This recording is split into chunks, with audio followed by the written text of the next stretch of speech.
My name is Stephen Baek. I'm an associate professor of data science here at the University of Virginia School of Data Science.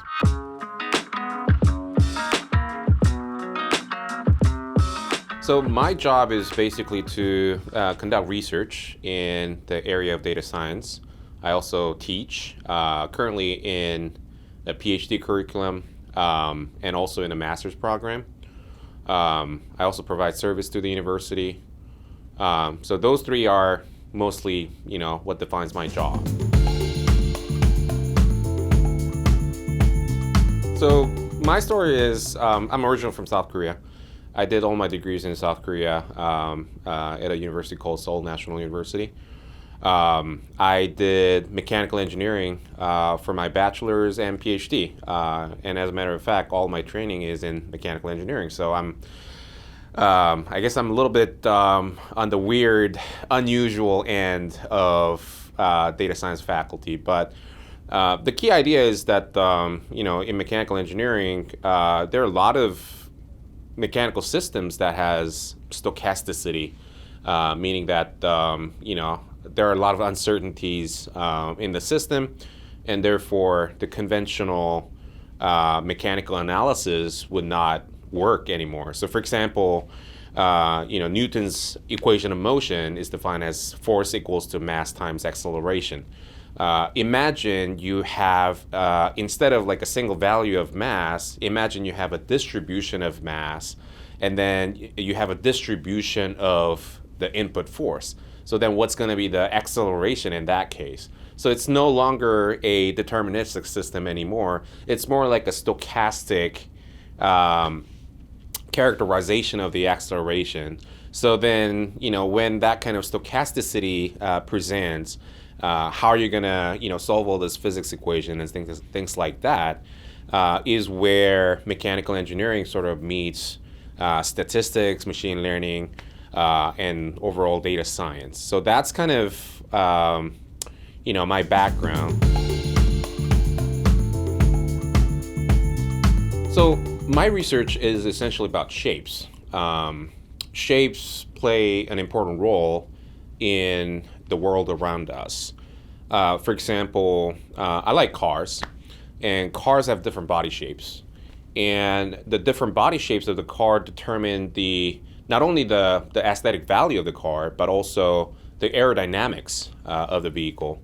So that's an interesting problem where the shape determines the aerodynamical characteristics of the vehicle, which is essentially a physics problem.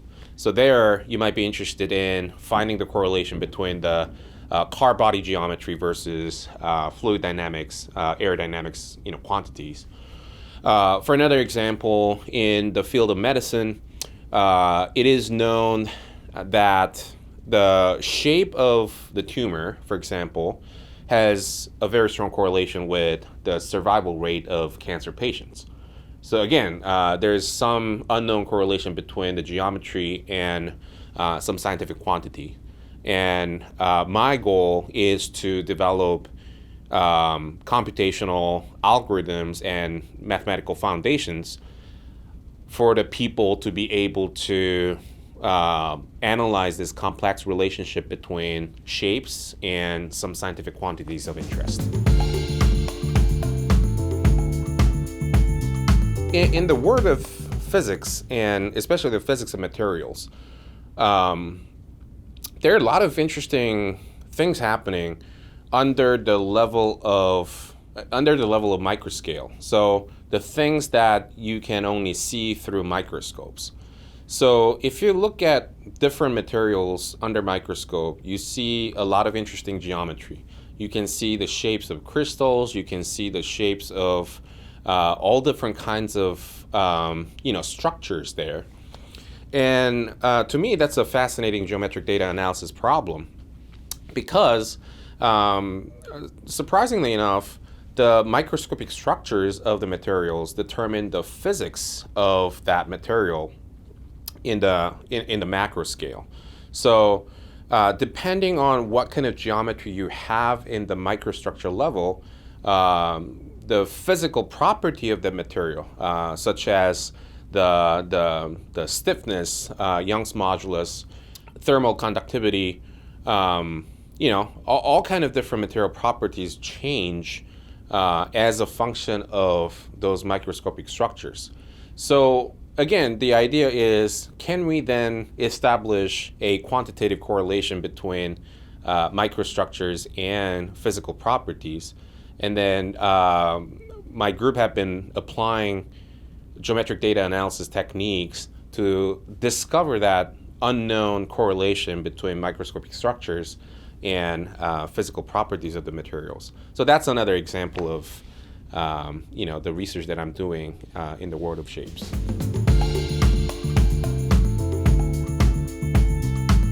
A lot of problems in mechanical engineering involve some level of uncertainty. So for example, you see the cars outside, and even for the same brand, same car make, same model, same year, they all look very much the same.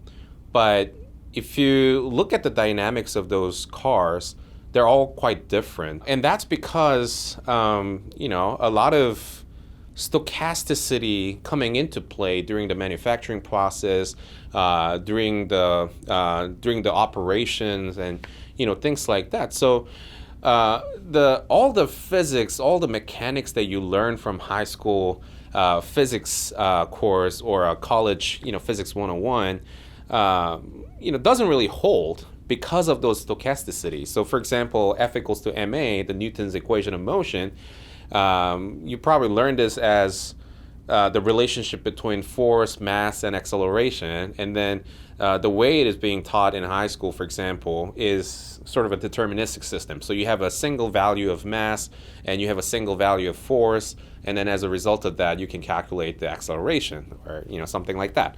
But imagine now, instead of having a single deterministic value, you have a stochastic distribution of mass and a stochastic distribution of force. So then your acceleration is going to be a stochastic distribution of something as well. So it's not a single value anymore. So everything becomes a probabilistic quantity. And how to solve mechanics problems by considering those probabilistic, stochasticity, essentially, is kind of the one of the important problems in mechanical engineering.